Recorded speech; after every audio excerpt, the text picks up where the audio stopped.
এমনকি বিএনপির আমলে 94-তে যে মাগুরার ইলেকশনের দৃশ্য হয়েছিল, সেই দৃশ্যের মতো গতকালকে নির্বাচনে আবার প্রমাণ হয়েছে কোন দলীয় সরকারের অধীনে নির্বাচন নিরপেক্ষ হবে না। আমরা প্রধান নির্বাচন কমিশনারকে বলবো, আপনি এই দুইটি আসনের নির্বাচনকে বাতিল ঘোষণা করুন। যে পরিমাণ অনিয়ম, গুরুতর অভিযোগ সোশ্যাল মিডিয়ায় ছড়িয়ে পড়া ছবি প্রমাণ করে, সেই নির্বাচন একতরফাভাবে বিএনপির ব্যক্তিরা দখল করে তারা কেটে কুটে ভর্তি করে নিয়েছে। এই নির্বাচন আমরা মানি না। নির্বাচন বাতিল করতে হবে। এই দুইটি আসনের পুনর্নির্বাচন দাবি করছে। যারা হামলা করেছে, ভোট কেটেছে, আমাদের লোকদেরকে মেরে মেরে কুপিয়ে ক্ষতবিক্ষত করেছে, তাদেরকে আমরা গ্রেফতার দাবি করছি। সংগ্রামী দেশবাসী ভাইরা, আরেকটি কথা বলে আমরা শেষ করতে চাই। আমাদের আজকের সভার সভাপতি, কেন্দ্রীয় নির্বাহী পরিষদের সদস্য, মহানগরী উত্তরের আমির জননেতা সেলিম উদ্দিনের বক্তব্যের পরেই আমরা মিছিলে যাব।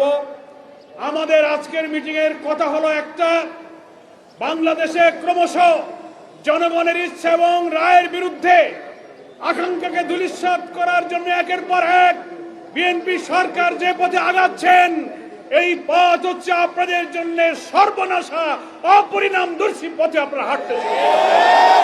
আপনাদের এখনো সময় আছে, আপনারা ফিরে আসুন। আপনারা জাতীয় সংসদের যে সমস্ত মন্ত্রীরা বই পুস্তক, সংবিধান আর বই পুস্তক কুচিয়ে বলছেন আমরা জুলাই সনদ সব অক্ষরে অক্ষরে মানব, আবার গণভোট বাতিল করার জন্য সংসদ অর্ডিন্যান্সকে আপনারা সেখানে পাস করতেছেন। আপনারা সংবিধান সংস্কার আদেশ রাষ্ট্রপতির মানেন না, সংবিধান সংস্কার পরিষদ মানেন না, গণভোট এবং তার ফলাফল মানেন না। তাহলে তো মাননীয় প্রধানমন্ত্রী, স্বরাষ্ট্রমন্ত্রী, আইনমন্ত্রী যারা পার্লামেন্টে ব্যাপারে কথা বলছেন, একটা কথার জবাব জাতির কাছে দেন। পার্লামেন্টে দাঁড়িয়ে বলুন, আপনারা যে গণভোটে হার পক্ষে ভোট দিতে বলেছিলেন, জনগণ, আমরাও তো বলেছিলাম জনগণ 5 কোটি ভোট দিয়েছে। বর্তমান প্রধানমন্ত্রী নির্বাচনের আগে শহীদ আবু সাইদের কবর জিয়ারতে গিয়ে যে বলেছিলেন যে হ্যাঁ আপনারা গণভোটে হার পক্ষে ভোট দেন, আমরা বিশ্বাস করি প্রধানমন্ত্রী নিজেই যেহেতু হার পক্ষে ভোট দিতে বলেছিলেন, তাহলে প্রধানমন্ত্রী নিজেও হার পক্ষে ভোট দিয়েছেন। হার পক্ষে ভোট দেওয়ার অর্থ হলো 84টি ঐক্যমতের জুলাই সনদের পক্ষে আপনি ভোট দিয়েছেন, সমস্ত সাংবিধানিক সংস্কারের পক্ষে আপনি ভোট দিয়েছেন। স্বরাষ্ট্রমন্ত্রী, যদি আপনি হার পক্ষে ভোট দিয়ে থাকেন তাহলে আপনি জুলাই সনদের পক্ষে ভোট দিয়েছেন। গণভোটের ব্যালটে কোনো নোট অফ ডিসেন্ট ছিল না, সমস্ত সংস্কারের বিষয়গুলো গণভোটে ছিল। 5 কোটি মানুষ ভোট দিয়ে আপনাদের নোট অফ ডিসেন্টকে বাতিল করে খারিজ করে দিয়েছে। আপনারা পেয়েছেন 50-51 বার ভোট, আর গণভোটে জুলাই সনদের পক্ষে দিয়েছে 70 ভাগ ভোট। একটা বৈঠকে, একটা ভোটে যারা বেশি ভোট পায় তারাই বিজয়ী হয়, যারা কম পায় তারাই পরাজিত হয়। 50-এর কাছে 70 বিজয়ী হয়েছে। বিজয়ী যারা হয় তাদের সিদ্ধান্তই চূড়ান্ত হয়। আপনারা 8-10টা পয়েন্টে নোট অফ ডিসেন্ট যদি দিয়েও থাকেন, সেইটা ঐক্যমত্য কমিশন গণভোটের ব্যালটে অন্তর্ভুক্ত করে নাই। জনগণ ভোট দিয়েছে যে নোট অফ ডিসেন্ট ছাড়াই 84টি ঐক্যমত, 47টি সাংবিধানিক সংস্কারের প্রত্যেকটি জিনিসের পক্ষে 5 কোটি মানুষ ভোট দিয়ে হাকে জয়যুক্ত করেছে। ফলে প্রধানমন্ত্রী এই হার পক্ষে ভোট দিয়েছেন, আইনমন্ত্রী দিয়েছেন, স্বরাষ্ট্রমন্ত্রী দিয়েছেন, তার অর্থ হলো আপনারা সংস্কারকে মেনে নিয়েছেন। তাহলে আপনার দেওয়া ভোটের বিরুদ্ধে আপনি কি এখন ভূমিকা নিলেন? আপনি বললেন আমি মানি, এখন আবার বলেন ওই অর্ডিন্যান্স বাতিল, ওই গণভোট বাতিলের জন্য আপনি আবার সেখানে বিশেষ কমিটিতে পাঠিয়ে সেটা বাতিল করতেছেন সেই অধ্যাদেশ। আপনারা ঐক্যমত্য কমিশনে 9 মাস ধরে এই জুলাই সনদ তৈরি করা, আইনি ভিত্তি দেওয়ার জন্য একটি গণভোটের প্রয়োজন, রাষ্ট্রপতির আদেশের প্রয়োজন, সংবিধান সংস্কারের প্রয়োজন, এই সব আলোচনায় কিন্তু আপনারা ছিলেন। তখন তো একটা আপত্তি করেননি, না বলেননি। রাষ্ট্রপতির সংবিধান সংস্কারের আদেশটা জারি হয়েছে 25 সালের নভেম্বর 13 তারিখে। নভেম্বর গেল, ডিসেম্বর গেল, জানুয়ারি গেল, ফেব্রুয়ারির 12 তারিখে ভোট হলো। এই 3-4 মাসে তো আপনারা বলেননি যে রাষ্ট্রপতির আইন অবৈধ, আমরা মানি না। আপনি তো বলেননি গণ সংস্কার পরিষদ মানি না। আপনি তো বলেননি জুলাই সনদের এই সব আমরা মানি না। 4 মাস চুপ করেছিলেন কেন? ভোট হয়ে গেল,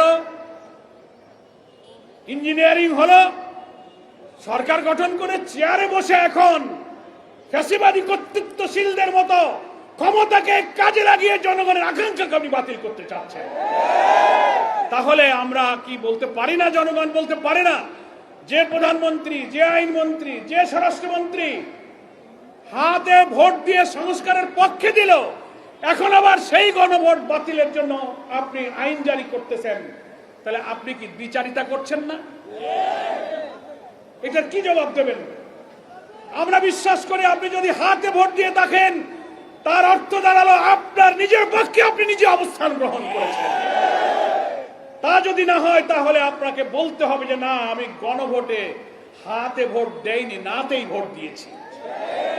পার্লামেন্টে দাঁড়িয়ে সাহস থাকলে বলুন, এই সংস্কার না মানার অর্থ হলো গণভোটে নাতে ভোট দেওয়া। আপনি সেই নাতে ভোট দিয়েছেন, জাতির কাছে সেটা বলুন। তাহলে বুঝবো যে না, আপনি ইমানদারির কাজ করেছেন, কোনো প্রতারণা করেননি। আর যদি হাতে ভোট দিয়ে এখন আবার গণভোট বাতিল করতে চান, তাহলে বুঝতে হবে এটার নামই হচ্ছে প্রতারণা, এটার নামই হচ্ছে দ্বিচারিতা। ফলে রাজনীতির এই সংকট সংসদে যেটা সমাধান হওয়ার কথা ছিল, এখনো সময় আছে। পার্লামেন্ট চলমান, গুরুত্বের কারণে আজকে শুক্রবারের দিনেও পার্লামেন্ট চলছে। আমরা অনুরোধ জানাবো, সংবিধান সংস্কার পরিষদের সদস্য হিসেবে আপনারা এই চলমান সংসদে শপথ গ্রহণ করুন। প্রধানমন্ত্রী রাষ্ট্রপতিকে অনুরোধ করুন, তিনি সংবিধান সংস্কার পরিষদ অধিবেশন আহ্বান করুক। সেখানে গণভোটের রায় অনুযায়ী পুরা জুলাই সনদের সংস্কার প্রস্তাব উত্থাপিত হোক, আইন হিসেবে অনুমোদিত হোক, আমাদের সংবিধানের তফসিলে আইন হিসেবে অন্তর্ভুক্ত হোক। তাহলে এই সংকটের নিরসন হবে, সংবিধান সংস্কার পরিষদের দায়িত্ব শেষ হবে, বাকি এমপিরা পার্লামেন্টের মেম্বার হিসেবে বাকি দায়িত্ব 5 বছর পালন করবে। সেই সুযোগ এখনো আছে। সংসদের, পার্লামেন্টের রাজনীতির সব সংকট, সব বিতর্ক আমরা চাই জাতীয় সংসদে আলোচনা করে সমাধান হোক। আমরা এই সংকটকে রাজপথে নিতে চাইনি, কিন্তু আপনি যখন আইন করে গণভোট বাতিল করেন, গুমেন আইন বাতিল করেন, মানবাধিকার বাতিল করেন, রাষ্ট্রপতির আদেশ মানেন না, আমাদের আর কোনো উপায় নেই। জনগণ আমাদেরকে ভোট দিয়ে 5 কোটি ভোট দিয়ে জুলাই সনদের যে রায় দিয়েছে, সেই জনগণের কাছে যাওয়া ছাড়া আমাদের কোনো পথ নাই। তাই 11 দলীয় ঐক্যের পক্ষ থেকে গতকাল 9 তারিখ থেকে 1 সপ্তাহ গণসংযোগ অভিযান, প্রচারপত্র বিলি, মহানগরীতে বিক্ষোভ, জেলায় বিক্ষোভ, জাতীয় সেমিনার, জুলাই যোদ্ধাদের সাথে মত বিনিময়, অনেক কর্মসূচি ঘোষিত হয়েছে। এরপরে আবার 11 দলের শীর্ষ নেতারা বসবেন, একের পর এক কর্মসূচি আসবে। জনগণকে দুর্বার আন্দোলনের সাথে করে গণভোটের ফলাফল কার্যকর করা ছাড়া এ জাতির সামনে কোনো পথ খোলা নেই। এখন সংকট আপনারা তৈরি করেছেন, আপনাকেই সংকটের সমাধান করতে হবে। আপনি আসুন, এখনো জাতীয় সংসদে বিরোধী দলের সাথে বসুন। জুলাই সনদের অঙ্গীকার অনুযায়ী আপনারা হাতে যদি ভোট দিয়ে থাকেন, তো ভোটের যে ফলাফল, আমরা অন্য কিছু বলি না, আপনি যে হাতে ভোট দিয়েছেন যে হার ফলাফলই আপনি কার্যকর করবেন। এটাই সংকটের সমাধান হবে। আর বগুড়া শেরপুরের কেন্দ্র দখল, মারামারি, হামলা, জাল ভোট, এর সাথে যুক্তদেরকে আপনি আইনের আওতায় আনুন। এই নির্বাচনের ফলাফল বাতিল করুন, এই দুটো আসনে নতুন নির্বাচনের তফসিল ঘোষণা করুন। আমি আজকের এই বিক্ষোভ পূর্ব সমাবেশে যারা সামিল হয়েছেন, বাংলাদেশ জামাত ইসলামীর পক্ষ থেকে সকলকে আন্তরিক অভিনন্দন, শুভেচ্ছা জানিয়ে আমি আমার বক্তব্য শেষ করছি। আল্লাহ হাফেজ। বাংলাদেশ জিন্দাবাদ, বাংলাদেশ জামাত ইসলামী জিন্দাবাদ।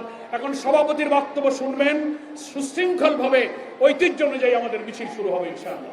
কালার এক্সপার্ট এবং ডার্ক জ্যাপ সমৃদ্ধ অরিক্স অ্যাডভান্স ডিটারজেন্ট পাউডার, আপনার লন্ড্রি এক্সপার্ট।